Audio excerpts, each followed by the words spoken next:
Hi, my name is Jill. I'm a recipe writer, tester, and stylist for the New York Times Magazine, and I do all my cooking in my tiny kitchen.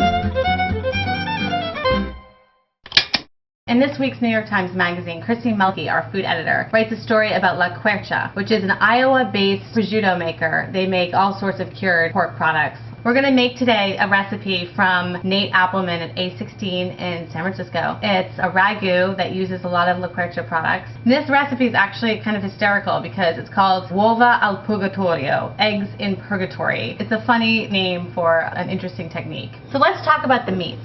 We're using very inexpensive cuts of meat. Now picture me, if I were a pig, this is my hand. This cut of meat here is the shoulder meat. So you've got Boston butt cut here, and a little lower is your picnic, ham hock, and your pig's feet. Boston butt is called that, I just found out, because during pre-revolutionary times, people would take these less expensive cuts of meat from the shoulder area, throw them in this canister that they called a butt. This cut is what you make bacon out of, the pork belly. This part here. The only problem with it is you have to pre-order it. A lot of butchers carry it, but you might need to call and make sure they have it. This is the prosciutto, the butt. This is where this piece is, about down here, right before the knee. If you can't find pork belly, then just go with pork shoulder, either the picnic or the Boston butt. Essentially, this is the night before, and we're going to start by curing the meat. And I need a scale. Hold on. I'm cleaning it because I just stepped on it. Put a piece of plastic over the scale so you don't get it dirty. And this is the pork shoulder. So I need a pound, 8 ounces of pork belly. We need another 8 ounces of prosciutto. Okay, so now we want to chop everything up into big chunks. The prosciutto we're going to cut tomorrow. You need to have a really sharp knife for this. Alright, now we're going to take this and we're going to salt it. And this is a really simple salt curing process. You kind of just toss it around here and then give it a nice shower of more salt. That's good. And cover it up for the night. And Hollywood style, we have the fabulously already cured pieces of meat. Now you're going to take your prosciutto and chop this up. It's a lot harder to cut than the other pieces of meat. Now we're going to take a red onion here. We're going to cut it right down the middle so it stays together. And now we're going to take a half a cup of olive oil. It's a lot of olive oil. In this pot here. You don't want to use a wide pot because you want all these meat pieces to be completely covered. So we're going to put this half cup in here. And you're going to add these halves of onion cut side down. This edge here is going to permeate the oil and give it that essence of onion. Put them over medium-low heat and let them cook for about 20 minutes. Very simple. The next thing we're going to do is get the tomatoes ready.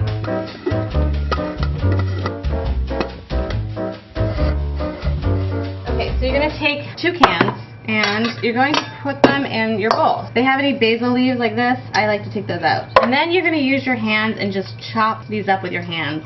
They can really get squirty. And then you're just going to season these 2 pinches. Don't forget about your onions. Remember to stir them. You don't want them to burn. Remove your onion halves. And we're going to do something with these later. So this is how simple this recipe is.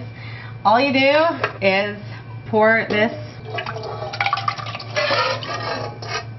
put all your pieces of meat in. Just cover them in. And you're just going to stir it. Put it over here. I'm going to bring it to a boil now. So now that's cooled. We're going to now take out all the meat. You'll notice there's a lot of fat on there, and you don't want to skim the fat. The fat gives it flavor. So this is kind of a little labor intensive. It takes a little while to take out each of these big chunks. This is ragu, and it doesn't look like ragu because it doesn't have any meat in it, really, but it is. It's Southern style ragu.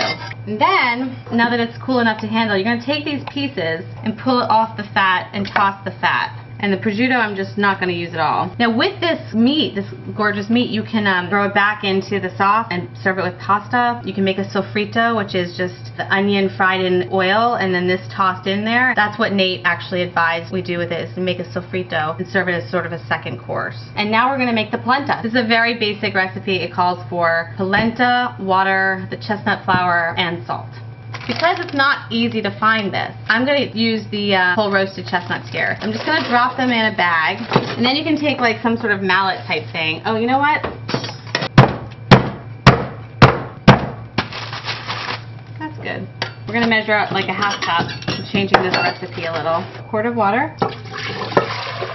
A a big pinch of salt and a cup of your polenta. And you pour it all into this cold water, which I was kind of surprised by because I've always done it in boiling water. And then you're going to take a whisk and whisk it and set it over high heat to boil.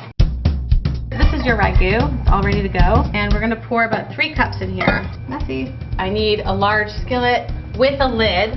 This is my skillet with a lid. Ouch.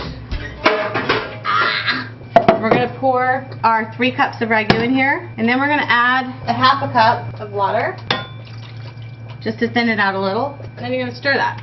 And then we're going to set this over medium-low flame to a nice simmer. And right at the end, after the polenta is almost done, you're just going to taste it. It's a little chewy still, so it needs a few more minutes. So I'm going to add the chestnuts.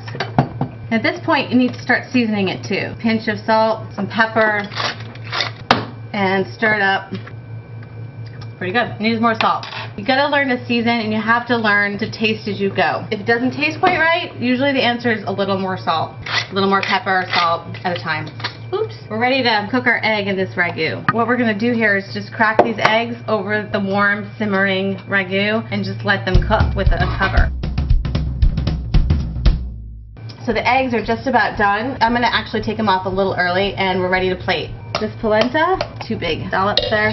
Your ragu here, your egg right on top with some extra sauce around it. And then, as if we don't have enough fat already, we're gonna top it off with a piece of lardo. It's cured fat back. You just place it on top. You can put 2. More fat the merrier. And then we're gonna just take some ricotta salata, grate it on, and that's dinner. It's pretty good. Wow, that's really good. That's really good.